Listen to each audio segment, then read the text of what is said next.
লালগোলার তারানগরে ভয়াবহ পদ্মা ভাঙনে সর্বশান্ত গ্রামবাসী। গত কয়েক মাস ধরে চলছে এই ভাঙন। ইতিমধ্যেই প্রায় ৮০টিরও বেশি ঘরবাড়ি নদীগর্ভে বিলীন হয়ে গেছে। ভিটেমাটি হারিয়ে অসহায় মানুষরা আশ্রয় নিয়েছেন একটি সরকারি বিদ্যালয়ে। গ্রামবাসীদের দাবি, বিভিন্ন রাজনৈতিক নেতৃবৃন্দ ভাঙন এলাকায় এসে আশ্বাস দিলেও কার্যকর কোনো সমাধান হয়নি। সরকারিভাবে কিছু রেশন দেওয়া হলেও তাতে চলছে না তাদের জীবন। ধরেন ১ মাস থেকে ভাঙন শুরু হয়েছে। কতগুলো বাড়ি গেল? বাড়ি এখন মোটামুটি ধরেন প্রায় ৮০টা মতো গেছে। তারা যে বাড়ি ঘর ছাড়া হয়ে গেছে, তারা কোথায় এখন রয়েছে? তারা তো বাড়ি ঘর ছেড়ে আপনার স্কুলে আছে তারা। তাদের কি পুনর্বাসন? তাদের পুনর্বাসন কিছু এখন পর্যন্ত হয়নি। আর ওই স্কুলে যারা আছে তারা বিডিও আপনার তাদেরকে ভাত রান্না করে খাওয়াইছে দুবেলায়। কেন্দ্র বা রাজ্য সরকার পুনর্বাসন নিয়ে? না, কেন্দ্র রাজ্য সরকার এখানে কোনো হয়নি এখনো। তো এই যে ভাঙনটা, এর আগে বাঁধন দেওয়া হয়নি কি? না, এর আগে কোনো বান্ধন হয়নি। ওই সে বললাম ওই যে ৩০-৪০ বছর আগে সেই বান্ধনটাই হয়েছিল। এখানে বিধায়ক রয়েছে, মন্ত্রী? না, ওদের কোনো ভূমিকা তাদের কিছুই নেই এখন। তো তারা প্রতিশ্রুতি দিচ্ছে কি? তারা প্রতিশ্রুতি দিচ্ছে যে যারা ভাঙনের লোক তাদেরকে কিছু পারলে একটা জায়গার ব্যবস্থা করবো, এরকম মানে করে রেখেছে। দিবে না দেবে সেটা বলতে পারছেন। আমরা খুব মানে আশঙ্কায় আছি। কতগুলো মানুষের বাড়ি গেছে এখানে? মোটামুটি ৫০টা ফ্যামিলি আপনার ওই স্কুলে আছে, আর আপনার শাকালিপুরে আছে ৮০টা ফ্যামিলি মোটামুটি। এখানে আরো যে ভাঙছে, আরো বাড়ি চলে যেতে পারে। আরো বাড়ি চলে যেতে পারে, কোনো ঠিক নাই তো। এখন তো মনে করেন ভাঙতে আছে, এইভাবে ভাঙতে না। রাত্রে আমরা তো এখানে ঘুমাই না, রাত্রে স্কুলেই চলে যাই, এখানে ঘুমানো যাবে না। রাজ্য সরকারকে কি বলবেন, কেন্দ্র সরকার কি বলবেন? কি আমরা বলছি যে আমাদের কিছু দরকার তো নেই, আমাদের চাল ধান খাওয়ার তো দরকার নেই, আমাদের একটু জায়গার দরকার, সেটাই দরকার। পুনর্বাসন আপনারা চাইছেন? আমরা এই পুনর্বাসনটা চাইছি। এমপি সাহেব যে এসেছিল কয়দিন আগে, তাদের সঙ্গে কি কথা হলো? তাদের সঙ্গে এই কথাই হলো যে কোথাও ওরাকে দেখো কিছু দিলে, কোথায় যে দিবে না দিবে এটা ওরা তারা কি আশ্বাস দিলেন এমপি? ওরা আশ্বাস দিচ্ছে তো যে তোমরা কেটে গেছে, এটা আপনারা আশ্বাস দিচ্ছে যে তোমরা স্কুলে থাকো, আমরা দেখছি। আচ্ছা, জমিপুরের সাংসদ খলিলুর রহমান মহাশয় ও কিছু বলেনি। আচ্ছা, আপনার নাম? আমার নাম রেজাউল শেখ। স্থানীয় বাসিন্দা? হ্যাঁ, ওখানে খাওয়া দাওয়া? তারানগরের বাসিন্দা। যেখানে খাওয়াচ্ছে সেখানে খাওয়া দাওয়ার মান কেমন আছে? ওই আপনার রেশনের চালের ভাত। আচ্ছা, ওটাই। এমন পরিস্থিতিতে বাংলার উত্তরণ সংগঠন আজ দুর্গত মানুষের পাশে দাঁড়িয়েছে। তাদের হাতে তুলে দেওয়া হয়েছে চাল, ডাল, ডিম, তেলসহ নিত্য প্রয়োজনীয় সামগ্রী। এছাড়াও একদিনের জন্য বিনামূল্যে আহারের ব্যবস্থাও করা হয়েছে।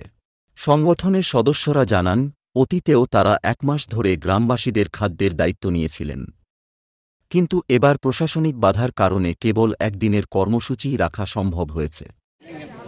উপস্থিত যাদেরকে কুপন দেওয়া হয়েছে খাবারের, তাদের জন্য খাবারের ব্যবস্থা করা হয়েছে, এবং যারা বাইরে থেকে এসছেন খাবারের প্রয়োজন আছে, তারা আমাদের কাছ থেকে কুপন সংগ্রহ করে নিতে পারেন, তাদের জন্য খাবারের ব্যবস্থা রয়েছে। আজকে আমরা এখানে লালগোলা, তারানগর ও রঘুনাথগঞ্জের রাধাকৃষ্ণপুর গ্রামের বেশ কিছু অসহায় পরিবারের হাতে বাংলার উত্তরণের পক্ষ থেকে কিছু খাদ্য সামগ্রী এবং কিছু স্যানিটারি ন্যাপকিন তুলে দিলাম। কতজনকে দিলেন?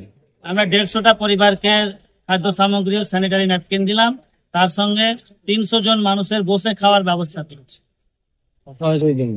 অসহায় দরিদ্র বলতে এরা পরিস্থিতির শিকার, এদের বাড়িঘর গঙ্গা গর্ভে, পদ্মা গর্ভে তলিয়ে গেছে। হঠাৎ করে এরা মানে অসহায় হয়ে গেছে, তাই এদের ব্যবস্থা করেছে।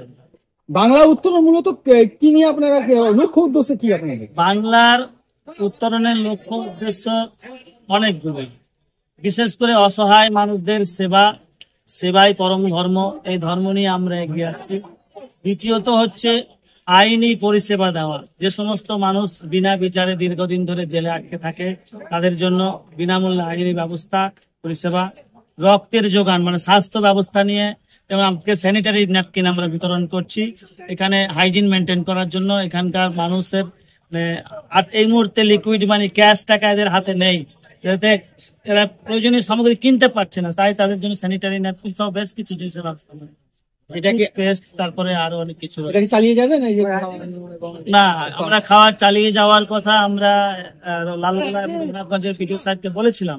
বলছে যেহেতু আমরা সরকারি ভাবে ব্যবস্থায় এবছর করেছি, তাই আপনাদেরকে করতে হবে না, আপনারা একদিন করুন।